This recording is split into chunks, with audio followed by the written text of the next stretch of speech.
Hello friend, welcome to fearless world. और अभी हम लोग देखने वाले हैं सैम्पल क्वेश्चन पेपर, और इसमें केवल बस एक ओवरऑल देंगे, ज़्यादा मिनट का वीडियो ना हो।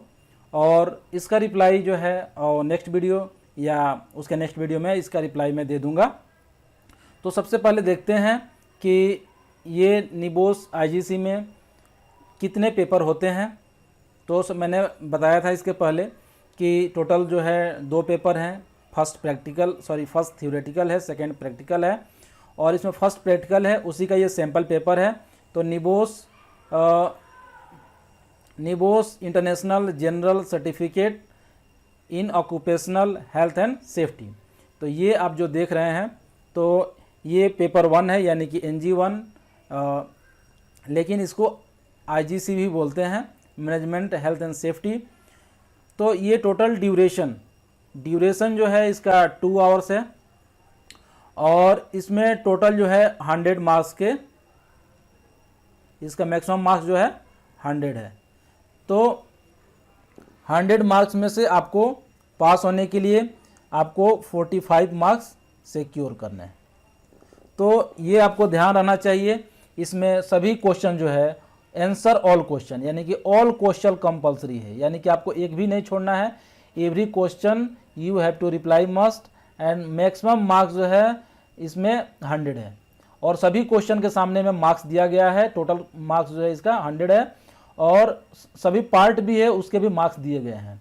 Start each answer on new page, आपको न्यू पेज पे स्टार्ट करना है। कोई भी आपको जब क्वेश्चन लिखना है उसका पेज जो है नया होना चाहिए। और आंसर में भी illustrated by sketch where appropriate, जहाँ भी अगर आपको अच्छा लगे वहाँ पे स्केच कर लीजिए, और स्केच करके आप रिप्लाई दे सकते हैं। सपोज जैसे एग्जामिनेशन है तो यहाँ पे एग्जामिनेशन, एक आदमी अगर वहाँ पे फॉल फ्रॉम हाइट हो रहा है, तो इस तरह कुछ भी ऐसा फिगर बना सकते हैं। ये मैं ये नहीं कर रहा, इस सैम्पल ऐसे जस्ट बना रहा हूँ, तो आप कुछ भी उसके अप्रोप्रिएट स्केच कर सकते हैं। The question paper must be return to the invigilator of the examination, तो एग्जामिनेशन के बाद आपको रिटर्न करना है। मैं जो रिकमेंड करता हूं, अगर इसमें 100 मार्क्स के क्वेश्चन है और टोटल 2 आवर्स, यानी कितने हो गए, तो ये 100 मार्क्स के क्वेश्चन है, और इसको 120 मिनट्स में जो है कंप्लीट करना है। तो आप देख रहे हैं कि हर एक मार्क्स के लिए आपको 1.2 मिनट स्पेंड कर सकते हैं। तो मैं तो रिकमेंड करूंगा इसी के अनुसार करिए। लेकिन यहाँ पे दिया गया है कि आप फर्स्ट क्वेश्चन के लिए आप एडवाइस किया जाता है कि हाफ आवर आप स्पेंड कर सकते हैं। तो इट डिपेंड अपॉन यू, आप कितना समय लेते हैं, लेकिन हर एक क्वेश्चन को टाइम दीजिए जिससे आपको हर एक क्वेश्चन टच हो पाए।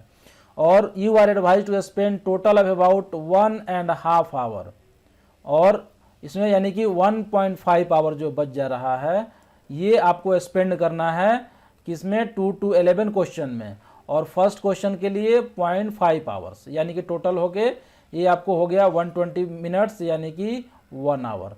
तो इस तरह से आप जो है टाइम का मैनेजमेंट करेंगे, जिससे कि आपको कम समय में जो है मतलब कि उस समय का पूरा यूज़ कर पाएंगे, और कोई भी क्वेश्चन छूटे नहीं। और पास होने के लिए मेरा रिकमेंडेशन है कि आप सभी क्वेश्चन जो है अटेम्प्ट करें, ताकि हर एक क्वेश्चन में से आपको मार्क मिल पाए, और वही चीज़ लिखें जो क्वेश्चन में पूछा जा रहा है। मैं इसमें कुछ पिछले रिपोर्ट आपके साथ शेयर करूंगा, जिसमें उसमें दिया है कि क्या क्या किसी ने एग्जाम में क्या क्या छोड़ दिए जिसके चलते मार्क्स कट गया।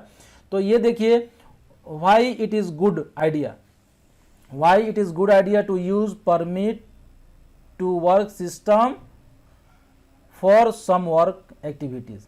तो क्यों गुड आइडिया है, तो मैं इसमें रिप्लाई नहीं दूंगा। अगले क्वेश्चन में, अगले लेक्चर में रिप्लाई दे दूंगा इसका। तो ये 3 मार्क्स के हैं, तो उसी के अनुसार आपको रिप्लाई देने हैं। What types of work activity would you use in the permit to work system for, तो ये है, ये 5 मार्क्स का है, तो उसके अनुसार आपको रिप्लाई देने हैं। What do you need to have in place for permit to work system to work in practice. Generally देखा जाता है कि ये जो फर्स्ट क्वेश्चन है ना, किसी एक टॉपिक को लेके उसी में क्वेश्चन रहता है, यानी कि जैसे परमिट टू वर्क है तो ये पूरे 20 मार्क्स के जो क्वेश्चन है ये आपको परमिट टू वर्क्स के ही रहेंगे, उसी से रिलेटेड रहेंगे। तो देखिए ये 5, 3, 8 और ये 8, 16 और 4 20, तो टोटल 20 मार्क्स के हो गए। तो ये फर्स्ट क्वेश्चन जो है एक मार्क्स सिक्योर करने का काफ़ी अच्छा है। तो ये अगर ऑडिट लेता है तो ऑडिट से ही सारा का सारा क्वेश्चन पूछ देता है। अगर ये सेफ सिस्टम ऑफ वर्क लिया तो सेफ सिस्टम वर्क से सारा क्वेश्चन पूछता है। तो ये फर्स्ट क्वेश्चन जो है 20 मार्क्स का रहता है, जिसमें रिकमेंड किया जाता है कि आप जो है इसमें आप कम से कम जो है हाफ आवर बिताएं। आप ज़्यादा भी बिता सकते हैं, ये आपके ऊपर डिपेंड करता है, लेकिन सही समय सब क्वेश्चन को देंगे तो आप ज़्यादा मार्क्स सिक्योर कर पाएंगे। अब सेकेंड क्वेश्चन जो है एक्सप्लेन करना है, what reasonably practicable means.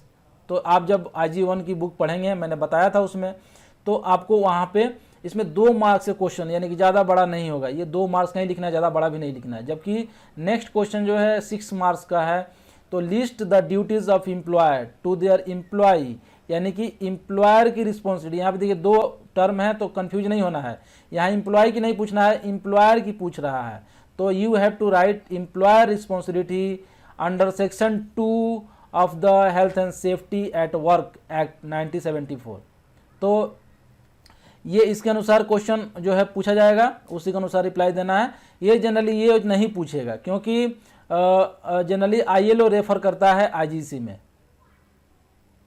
Explain what an organisation should do to provide effective first aid. तो फर्स्ट एड इफेक्टिव हो, इसके लिए ऑर्गेनाइजेशन को क्या प्रोवाइड करना चाहिए, ये 8 मार्क्स का क्वेश्चन है।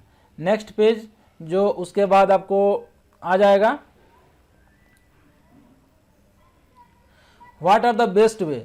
4th नंबर क्वेश्चन जो है, what are the best way of communicating health and safety information to the worker. तो बेस्ट क्या है, टूल बॉक्स टॉक है या पोस्टर है या बैनर है। आप जब पढ़ेंगे तो आपको पूरा क्लियर हो जाएगा और उसी के अनुसार रिप्लाई देना है। What are the possible cost to the organisation of work related incident. Incident होता है तो किस तरह का कॉस्ट आता है, तो डायरेक्ट और इनडायरेक्ट कॉस्ट दोनों है, जैसे मटेरियल का लॉस्ट मैन। तो आपको उसके अनुसार 8 मार्क्स का इसका रिप्लाई देना है। मार्क्स जरूर देखना है, मार्क्स के अनुसार क्वेश्चन का साइज बड़ा या छोटा होगा। एक्सप्लेन मार्क्स के अनुसार आंसर का आंसर जो है बड़ा या छोटा होगा। Explain why a health and safety policy may need to be reviewed. Health and safety policy क्यों रिव्यू करना चाहिए, क्यों रिव्यू होता है, इसके बारे में एक्सप्लेन करना है। ये 8 मार्क्स का क्वेश्चन है। और नेक्स्ट जो है 7 question, what should we do, what should we consider when deciding how often active monitoring should take place. तो what should we consider when deciding how often, तो एक्टिव मॉनिटरिंग कितना जल्दी होना चाहिए, तो इसको डिसाइड करने के लिए हमें क्या करना चाहिए, इसके बारे में यहाँ पे रिप्लाई देना है आपको। 8 मार्क्स का है तो ज़्यादा लिखना है।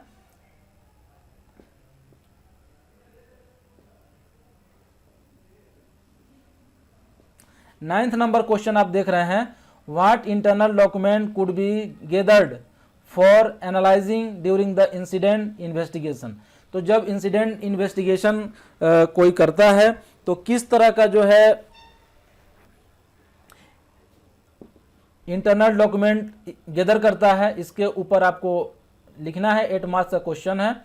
और 10th जो है, explain the term health and safety culture. ये तो मैंने बताए थे, कई बार बताया हूँ, मेरा 2 लेक्चर है ऑलरेडी, आप मेरे प्लेलिस्ट में जाके देख सकते हैं। How can health and safety culture at work be improved. तो health and safety culture improve करने के लिए ये 2 मार्क्स का है, तो ये डिफिनेशन है, वैसे ही ज़्यादा बड़ा नहीं लिखना है। और ये 6 मार्क्स का है। और 11th number question, what thing should be considered when putting into place a safe system of work.